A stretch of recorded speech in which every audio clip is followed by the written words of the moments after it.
We have seen how it is originally language which works on the construction of concepts, a labor taken over in later ages by science. Just as the bee simultaneously constructs cells and fills them with honey, so science works unceasingly on this great columbarium of concepts, the graveyard of perceptions. This is a part of Nietzsche's idea that he would develop. I think that you sort of, by the time you share an idea or even have one, you're sort of not in love with it anymore. It's sort of died, and you're moving on, trying to process that. And in this case, it's with perceptions. If you really enjoy your perceptions, you're just taking them in. And by the time you wrap them up into concepts, maybe you're not so impressed with the novelty of the raw sensations anymore. Maybe for good, maybe for ill. It is always building new, higher stories and shoring up, cleaning, and renovating the old cells. Above all, it takes pains to fill up this monstrously towering framework and to arrange therein the entire empirical world, which is to say, the anthropomorphic world. Whereas the man of action, see, I believe that, and I also believe it's not the worst thing in the world to do, so long as you know what you're doing. Whereas the man of action binds his life to reason and its concepts so that he will not be swept away and lost, the scientific investigator builds his hut right next to the Tower of Science so that he will be able to work on it and to find shelter for himself beneath those bulwarks which presently exist. And he requires shelter. For there are frightful powers which continuously break in upon him, powers which oppose scientific truth with completely different kinds of truths, which bear on their shields the most varied sorts of emblems. The drive towards the formation of metaphors is the fundamental human drive, which one cannot for a single instant dispense with in thought, for one would thereby dispense with man himself. This drive is not truly vanquished and scarcely subdued by the fact that a regular and rigid new world is constructed as its prison from its own ephemeral products, the concepts. It seeks a new realm and another channel for its activity, and it finds in this myth and in art generally. This drive continually confuses the conceptual categories and cells by bringing forward new transferences, metaphors, and metonymies. Metonymies? Doesn't look like metonyms. Okay, metonymies? It continually manifests an ardent desire to refashion the world, which presents itself to waking man so that it will be as colorful, irregular, lacking in results and coherence, charming, and eternally new as the world of dreams. Indeed, it is only by means of the rigid and regular web of concepts that the waking man clearly sees that he is awake.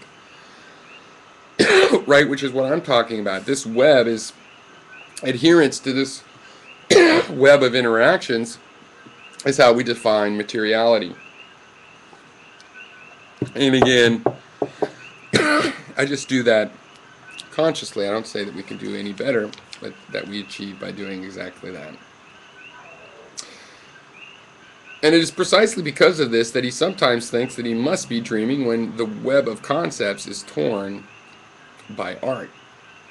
Pascal is right in maintaining that if the same dream came to us every night, we would be just as occupied with it as we are with the things that we see every day. This is so important. That's the point of it being a criteria of consistency. If dreams satisfied those criteria of consistency, we would think of them as real just as we do the waking life. If they did. So quote, I guess quoting Pascal, if a workman were sure to dream for 12 straight hours every night that he was a king, said Pascal, I believe that he would be just as happy as a king who dreamt for 12 hours every night that he was a workman. In fact, because of the way that myth takes it for granted that miracles are always happening, the waking life of a mythically inspired people, the ancient Greeks for instance, more closely resembles a dream than it does the waking world of a scientifically disenchanted thinker. When every tree can suddenly speak as a nymph, when a god in the shape of a bull can drag away maidens, when even the goddess Athena herself is suddenly seen in the company of Pisistratus, driving through the marketplace of Athens with a beautiful team of horses.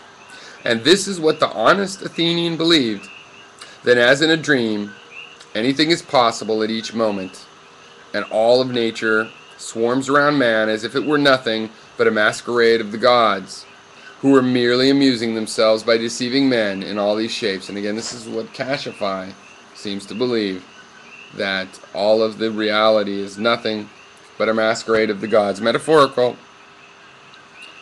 but nonetheless a masquerade.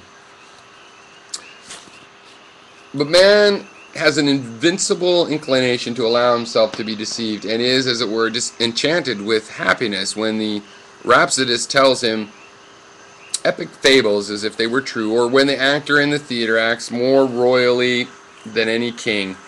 So long as it is able to deceive without injuring, that master of deception, the intellect, is free. It is released from its former slavery and celebrates its Saturnalia. Now we see this in art, but he's saying it does this in intellectual pursuits too. If it can deceive without injuring, or without being perceived to be injuring. It is never more luxuriant, richer, prouder, more clever, or more daring. With creative pleasure, it throws metaphor into confusion and displaces the boundary stones of abstraction, so that, for example, it designates the stream as the moving path which carries man where he would otherwise walk. The intellect has now thrown the token of bondage from itself. At other times it endeavors, with gloomy officiousness, to show the way and to demonstrate the tools to a poor individual who covets existence. It is like a servant who goes in search of booty and prey for his master. But now it has become the master, and it dares to wipe from its face the expression of indigence. In comparison with its previous conduct, everything that it now does bears the mark of dissimulation, just as that previous conduct did of distortion. Okay, he's described how we use our mind to enter a world of dissimulation, which has its survival benefits, but sort of defies the superlative of superlatives interpretation of what the mind is doing. The free intellect copies human life, but it considers this life to be something good, and seems to be quite satisfied with it. That immense framework and planking of concepts, to which the needy man clings his whole life long, in order to preserve himself, is nothing but a scaffolding and toy for the most audacious feats of the liberated intellect. And when it smashes this framework to pieces, throws it into confusion, and puts it back together in an ironic fashion, pairing the most alien things and separating the closest, it is demonstrating that it has no need of these makeshifts of indigence, and that it will now be guided by intuitions rather than concepts.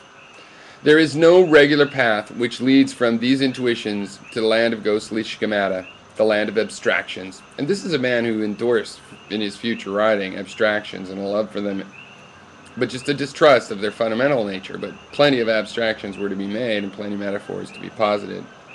Just consciously. That's the only change here.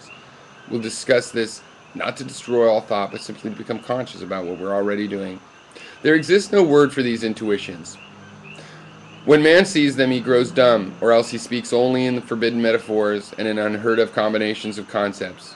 He does this so that by shattering and mocking the old conceptual barriers, he may at least correspond creatively to the impression of the powerful present intuition. There is one more.